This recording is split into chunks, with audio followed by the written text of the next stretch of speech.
My name is Rachel. I never thought I'd be the kind of person to share my wedding story with the world, but sometimes life hands you a plot twist so wild you just have to let it out. Before I begin, if you're watching this, I'd really appreciate it if you could like this video, subscribe to the channel, and let me know in the comments where you're watching from. It means more than you know, and maybe, just maybe, someone out there will feel a little less alone. Now back to the story. If you had told me a year ago that my wedding would become the most dramatic event of my life, I would have laughed.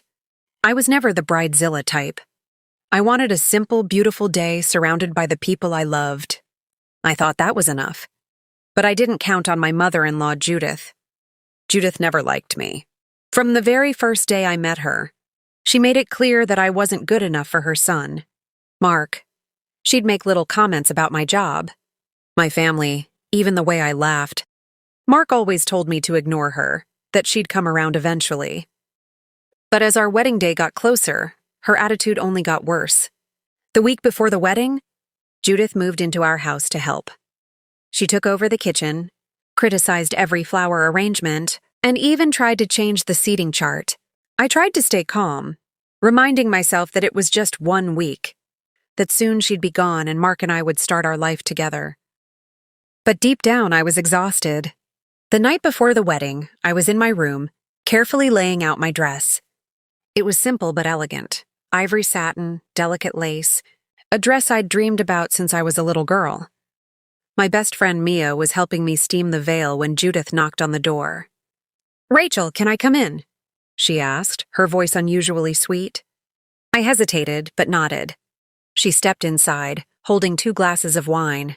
"I thought we could have a toast," she said, handing me a glass. I took it, trying to hide my suspicion. We chatted awkwardly for a few minutes. Judith asked about the honeymoon, about my parents, about the guest list. I tried to relax, thinking maybe she was finally trying to make peace. But then, as I turned to hang up my dress, I heard a gasp behind me. "Oh no!" Judith cried. I spun around to see her standing over my dress. Red wine splattered across the ivory fabric. The glass had slipped from her hand, staining the lace and pooling on the floor. I stared at her, my heart pounding. For a moment, I couldn't speak. Judith covered her mouth, her eyes wide with fake shock. "I'm so sorry, Rachel. It was an accident, I swear." Mia rushed to grab towels, but it was too late. The dress was ruined. I knelt on the floor, staring at the red stain spreading across the fabric. Judith hovered over me, wringing her hands. "Maybe you should just postpone the wedding," she said softly. "It's not too late to call it off." I looked up at her, and in that moment I saw the truth. This wasn't an accident. Judith wanted to ruin my wedding. She wanted me to give up, to walk away from Mark, to prove that I wasn't strong enough to be part of her family. But instead of crying, I stood up. I took a deep breath, wiped my hands on my jeans, and smiled at her. "Thank you for your concern, Judith," I said calmly. "But the wedding is still on." She blinked, clearly surprised. "But your dress—" "I'll figure something out," I said, my voice steady. "You should get some rest. Tomorrow's a big day." Judith left the room, her face tight with frustration. Mia looked at me, her eyes wide. "What are you going to do?" she whispered. I shook my head, forcing a smile. "I have no idea. But I'm not letting her win." That night, I barely slept. I kept replaying the moment in my mind, the look on Judith's face, the satisfaction in her eyes as she watched my dream dress get destroyed. I wanted to scream, to cry, to call Mark and tell him everything. But I knew that would only give Judith what she wanted. Instead, I waited until the house was quiet. I slipped out of my room and walked down the hall to Judith's guest room. The door was slightly open. Inside, I saw her special gift for the wedding, a designer gown she'd bought for herself, a dress she'd bragged about for weeks. It was hanging on the closet door, shimmering in the moonlight. An idea began to form in my mind. I smiled to myself, feeling a strange sense of calm. If Judith wanted drama, I'd give her a show she'd never forget. I stood in the hallway for a long moment, my heart pounding as I stared at Judith's designer gown. It was everything she loved, expensive, flashy, and meant to draw attention. I remembered how she'd twirled in front of the mirror, boasting about how everyone would be looking at her when she walked into the reception. "It's a one-of-a-kind," she'd said, running her hands over the beading. "No one else will have anything like it." I wondered if she'd ever felt that way about me.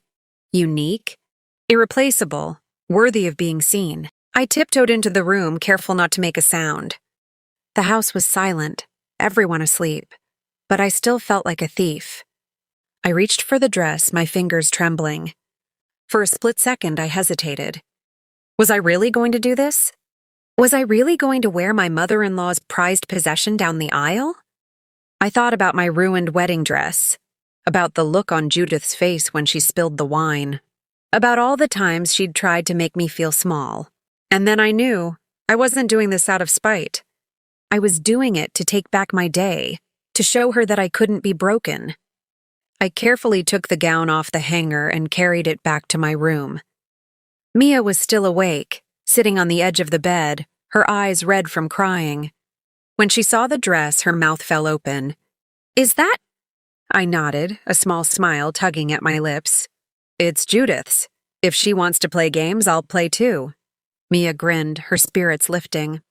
"You're a genius." We spent the next hour making sure the dress would fit. It was a little big in the shoulders, but nothing a few safety pins couldn't fix. I tried it on, turning in front of the mirror. It wasn't the dress I'd dreamed of, but it was beautiful in its own way. And more importantly, it was a symbol, a reminder that I could survive anything, even Judith. As dawn crept through the window, I carefully folded my ruined wedding dress and placed it in a box. I took the rags Judith had used to mop up the wine and tucked them inside, along with a note. "For your next special occasion." I left the box on her bed, a quiet message that I wasn't going to let her win. The morning of the wedding was a blur of activity. Julia, my soon-to-be sister-in-law, arrived early to help with hair and makeup.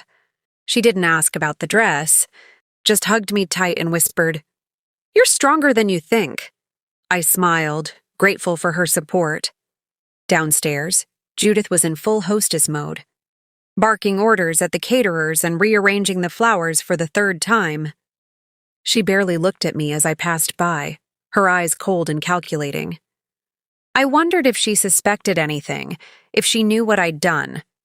But I kept my head high, refusing to let her see me sweat. The ceremony was set for noon in the garden behind our house. The sky was clear, the air warm, and the flowers in full bloom. Guests began to arrive, filling the yard with laughter and excitement. I could hear Mark's voice, steady and calm, as he greeted friends and family. I felt a surge of love for him, for the life we were about to start together. As the clock struck 12, Mia squeezed my hand. "Ready?" I nodded, my heart pounding. "Let's do this." The music started, and I stepped out into the sunlight.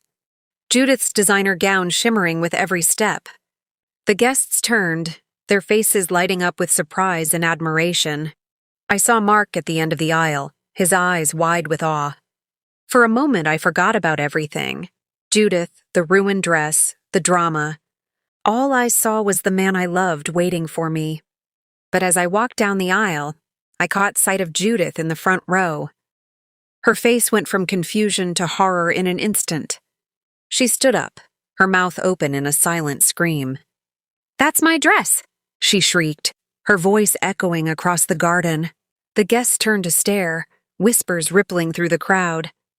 I kept walking, my head held high, refusing to let her ruin this moment. Mark looked from me to his mother, realization dawning on his face. He smiled, shaking his head in disbelief. Judith stormed up the aisle, her face red with rage. "How dare you?" she hissed. "That dress is mine!" I stopped, turning to face her. "You're right, Judith. It is yours. Just like the wine was yours. But today I'm making my own choices." She glared at me, her hands clenched into fists. "You'll regret this," she spat. I smiled, calm and steady. "Maybe. But at least I didn't let you ruin my wedding. The officiant cleared his throat, trying to restore order. The guests settled back into their seats, some hiding smiles behind their hands. Judith stomped back to her seat, fuming. The ceremony continued, and as I stood beside Mark, I felt a sense of peace wash over me. I'd survived Judith's games. I'd taken back my day. And as I looked into Mark's eyes, I knew that nothing and no one could take this moment away from me. The rest of the ceremony felt like a dream. Mark squeezed my hand as we exchanged vows, his eyes never leaving mine. I could feel the tension in the air, the guests still buzzing from Judith's outburst, but I focused on the words, on the promises we made to each other. When the officiant finally pronounced us husband and wife, the applause was thunderous, louder, I think, because everyone knew what I'd just endured. As we walked back down the aisle together, I caught Judith's eye. She was sitting stiffly, her lips pressed into a thin line, her hands gripping her purse so tightly her knuckles were white. I almost felt sorry for her, almost, but then I remembered the look on her face when she ruined my dress, the satisfaction in her eyes as she watched my world fall apart. I realized then that her anger wasn't really about me. It was about losing control, about not being able to dictate how the day would go. The reception was held in the same garden, under strings of fairy lights. People came up to congratulate us, some whispering about the dress incident, others just hugging me and telling me how beautiful I looked. Mark's friends joked that I'd started a new trend, brides in designer, gowns borrowed from their mothers-in-law. I laughed, feeling lighter than I had in days. Judith, on the other hand, spent most of the reception sulking in the corner. Surrounded by a few sympathetic relatives, she glared at me every time I passed by, but I refused to let her ruin another moment. I danced with Mark, with my dad, with Mia. I ate cake, took photos, and soaked in every second of the day I'd fought so hard to save. Later that evening, as the sun was setting and the guests were starting to leave, Judith cornered me near the dessert table. Her voice was low, trembling with anger. "You embarrassed me in front of everyone. You stole from me." I met her gaze, calm and steady. "You tried to destroy my wedding, Judith.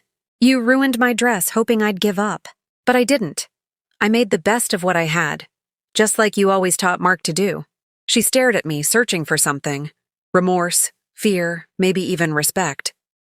But I gave her nothing. I'd already given her too much. She shook her head, her eyes shining with unshed tears. "You'll never be part of this family."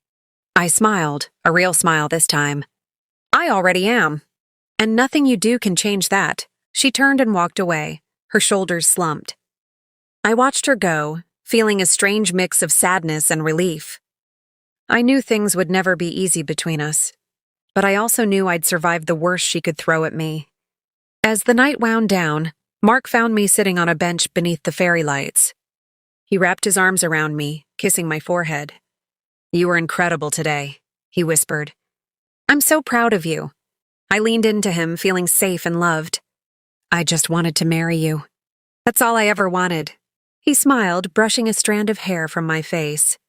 "And you did. In style."